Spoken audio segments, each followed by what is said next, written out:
Yo, was good? Today is September 16th, and I did not take a trade today, but this is today's daily recap. I want to go into the bias, why I had the bias, why I flipped bias, and why I didn't end up taking any trades, and basically how to identify when you should not trade.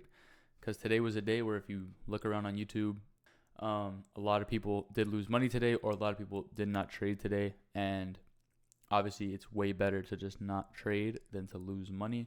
So I'm basically just going to go over today why there was no trades. So as you can see right now, I have the replay out at 8 a.m. There was 8:30 news today.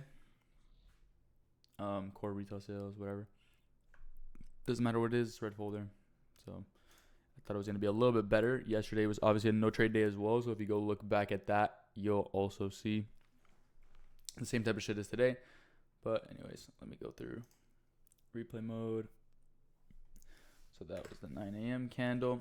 All right. So as you can see at this point in the morning, if you look on the 4 hour, obviously this candle is not formed yet. We are tapping right into this 4 hour right here, and we were doing the exact same thing on ES. As you can see, they're inverted now, but they weren't at the time. So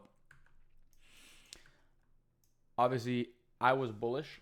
If you go down to the 15-minute time frame and you turn on the session indicator, as you could see, there is the London high perfectly intact right there at the time. The London low is that 4 hour. So we are tapping into the 4 hour as well as sweeping London lows. So it could have been a good bullish day. If you go down to the 1 minute, as you can see, after we tap that red line, which is London lows, and that 4 hour, I was looking for some type of inversion to the upside. So I would have took this had it formed.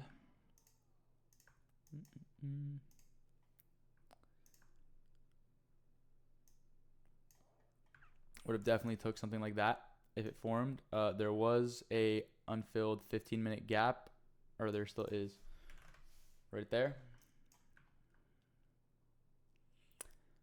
And yeah, I mean, that would have been a good trade, but as you can see, it did not form, so I did not take a trade. At one point, which is when this inverted, I had to flip my bias. So I was bullish, but I was bullish on the condition that this 4 hour gap be respected. We also had two 1 hour gaps right here and right here. As you can see, this is the lowest one, and it also got inverted by that 9 a.m. candle.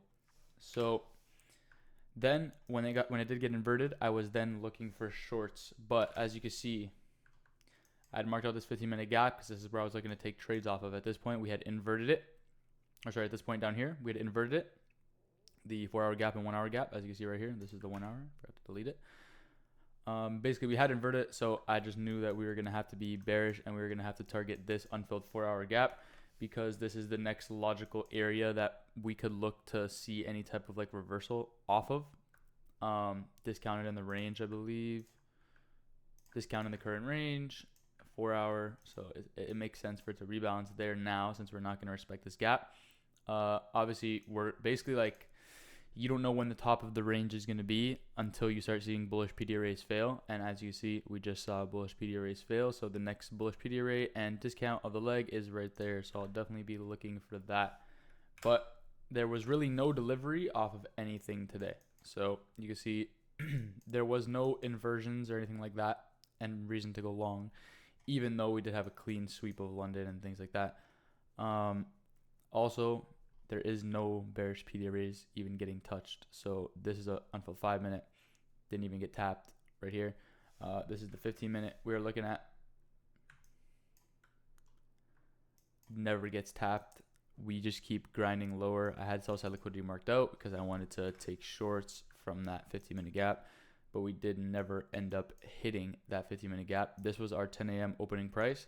We did end up opening 10 a.m. higher, but it would have been nice to open higher, tap into here, and then get a low close. So like open, high, low, close, draws down there. I'm not even trying to hit that today. I was just trying to hit the internal sell side. But anyways, as you can see, we have hit it, but just we've grinded there without delivering off anything. So you should not be trading this. If you're trading this, I don't know, you probably don't have a model. Like, you need to be delivering off of something to take a trade.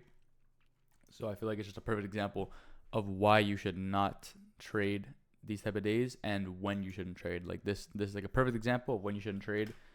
Look at the 15 minute. Look at the 5 minute. Not delivering off anything. In the morning, we did tap into an hourly right here. So like this right here.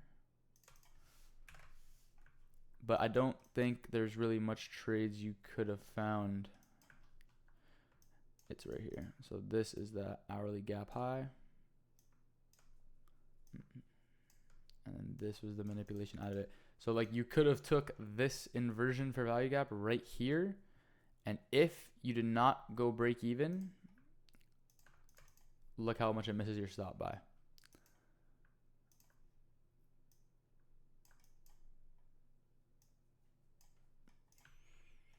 So, I mean, yeah, if you were to not go break even there, then it could have been a good trade. Maybe your break even was down here. I mean, it's kind of close to your target. But anyways, if you had gone break even, you would have just basically got stopped out. And that was really the only, not even decent really, trade that you could have possibly taken. Well, I mean, at least with my model, but with any model, you're going to most likely have to be delivering off of something.